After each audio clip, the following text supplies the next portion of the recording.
Hello students, आज के इस वीडियो में हम एग्रीगेट सप्लाई के बारे में जानेंगे। यानी कि मैक्रो इकोनॉमिक्स में एग्रीगेट सप्लाई किस तरीके से डिटरमिन होती है, उसका बिहेवियर क्या होगा। इस वीडियो में हम ये जानने की कोशिश करेंगे।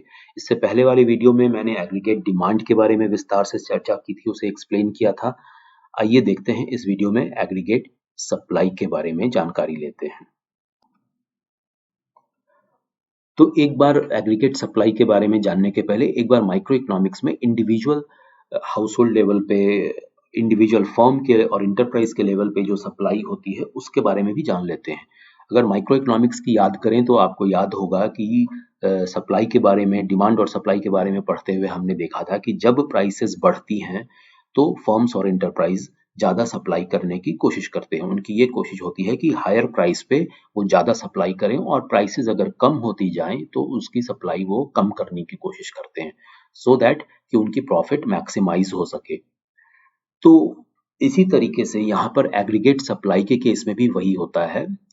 जो एक कंट्री के लेवल पे अगर हम देखें, होल इकोनॉमी के लेवल पे देखें, तो मैक्रो इकोनॉमिक्स में जब सभी लोगों की जो नेशनल लेवल पे डिमांड है किसी एक प्रोडक्ट की या सारे प्रोडक्ट्स की मिला करके, तो वो प्राइसेस के बढ़ने से एग्रीगेट सप्लाई बढ़ती है और प्राइसेस के घटने से एग्रीगेट सप्लाई घटती है।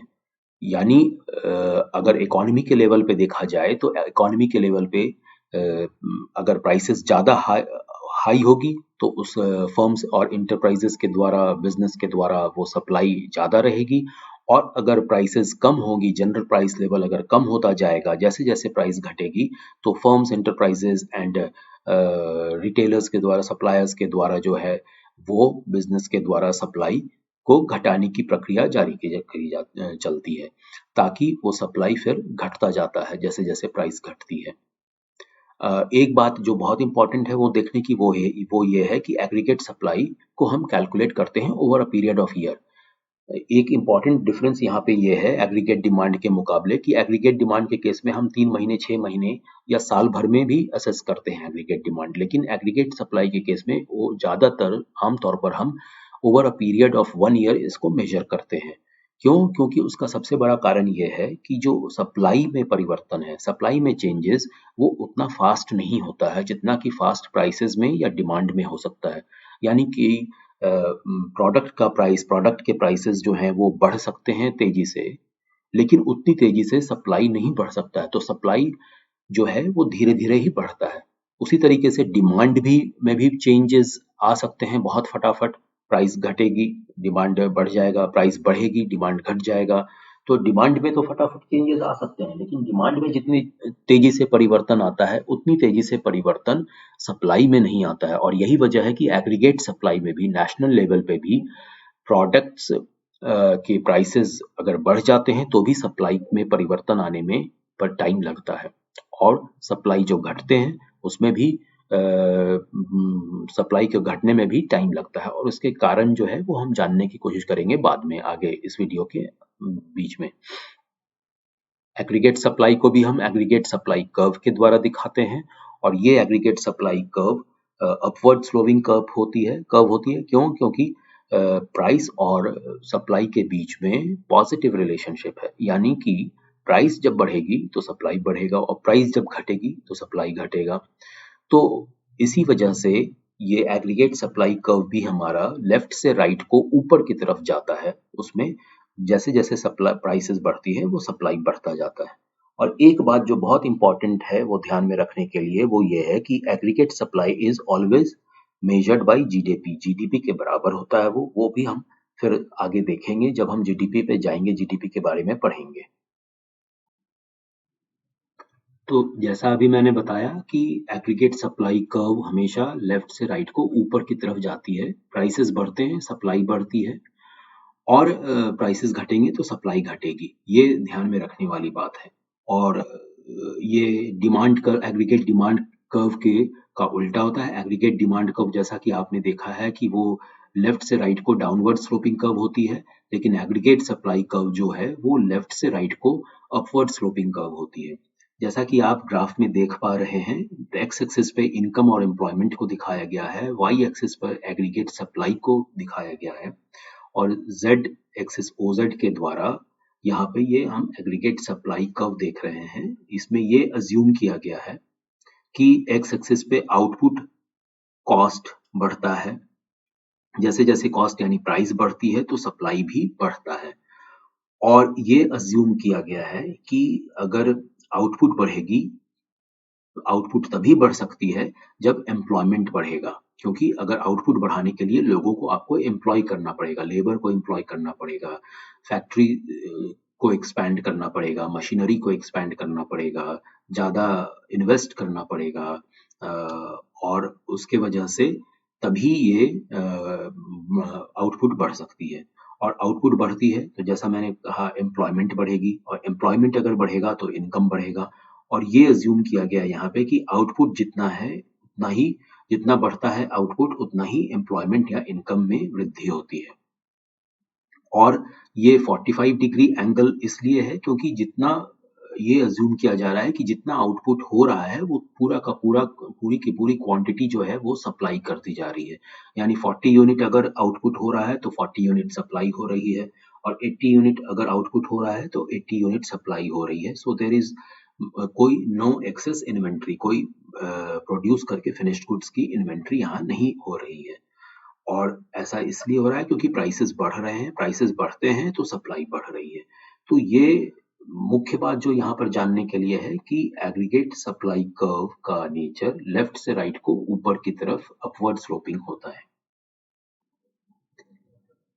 अभी मैंने जो आपको बताया था कि एग्रीगेट सप्लाई हमेशा एग्रीगेट डिमांड को या प्राइसेस को, जनरल प्राइसेस को के पीछे पीछे चलती है, यानी एग्रीगेट सप्लाई में बहुत जल्दी परिवर्तन नहीं हो सकता, और इसी वजह से इसे over a period of 1 year हम असेस करते हैं, यानी कि कैलकुलेट करते हैं।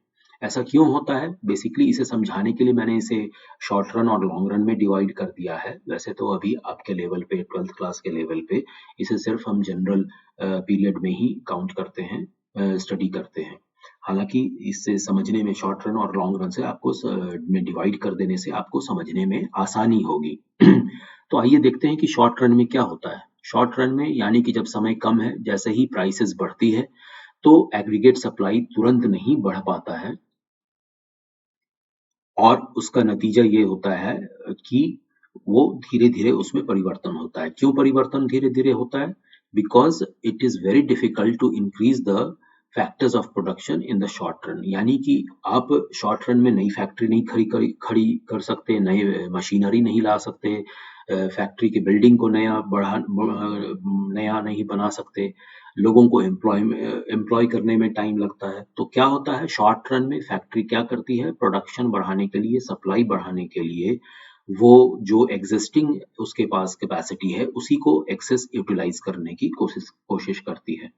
कैसे? जैसे हो सकता है कि कुछ फैक्ट्रीज जो हैं वो 2 शिफ्ट में काम कर रही हों, यानी कि 8-8 घंटे के 2 शिफ्ट में काम कर रही हों, तो वो 2 शिफ्ट से 8-8 घंटे के 3 शिफ्ट यानी 24 घंटे वो फैक्ट्री फिर रन करेगी, मशीनरी वहाँ रन करेगी, उससे बढ़ाएगी। या फिर जो एग्जिस्टिंग उनके पास टेक्नोलॉजी है प्रोडक्शन में, उसमें थोड़ा माइनर परिवर्तन करके उसको कोशिश करती है वो सप्लाई को बढ़ाने के लिए।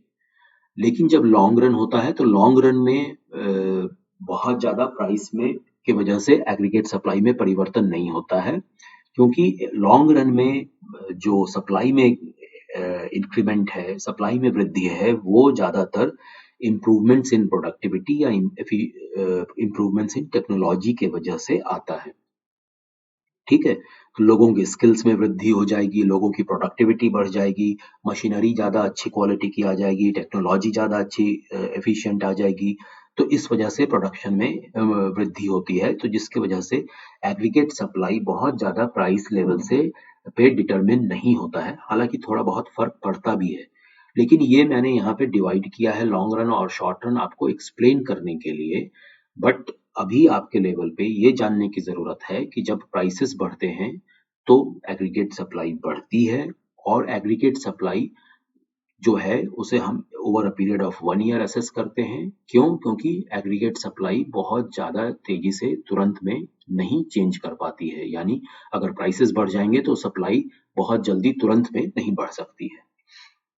आगे बढ़ते हैं।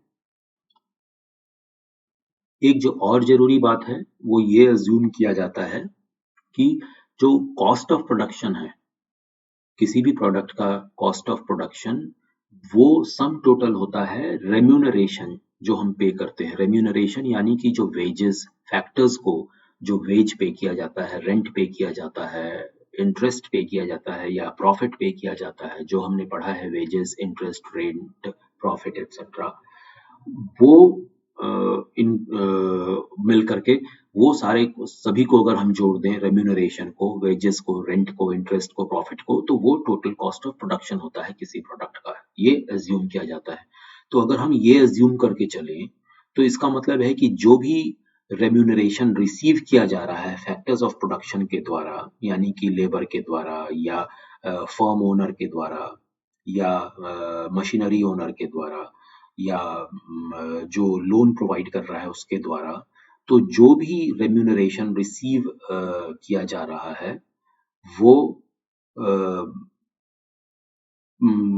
पूरे एग्रीगेट सप्लाई प्राइस के बराबर है। तो इस वजह से क्या होता है कि एग्रीगेट सप्लाई प्राइस जो है वो नेशनल इनकम के बराबर मानी जाती है, हमेशा इक्वल होती है नेशनल इनकम के।